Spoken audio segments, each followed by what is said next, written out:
તમે આને કિસ્મત કહી શકો, કિસ્મતનો ખેલ કહી શકો.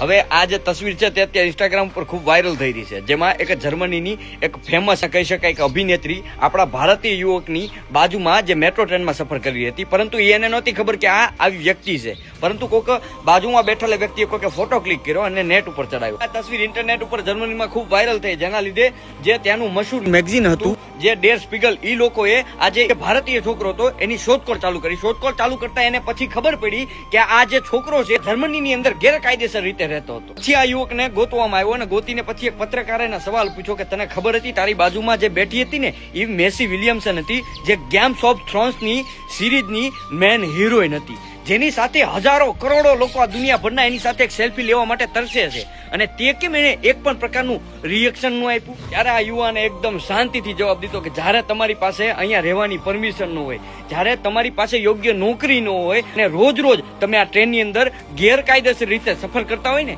ત્યારે કદાચ તમારી પાસે આવીને ગમે એવો વ્યક્તિ બેસી જાય ને તો એનાથી કોઈ ફરક નથી પડતો. આ યુવાનનો આ જવાબ સાંભળીને મેગેઝિન વાળો હતો ત્યાં એનેથી પ્રભાવિત થઈને એની ઈમાનદારી અને એની જે પરિસ્થિતિ જોઈને એને 800 યુરોની ત્યાં જ નોકરી માટે ઓફર કરી. એટલું જ નહીં, પરંતુ એની માટે થઈને એક કોન્ટ્રાક્ટ તૈયાર કરવામાં આવ્યો જેનાથી તે કાયદેસર રીતે જર્મનીમાં રહી શકે. આ બાબત વિશે તમે શું કહેવા માંગો છો તે ખાસ કોમેન્ટમાં અવશ્ય જણાવજો અને આ વિડીયોને શેર કરજો.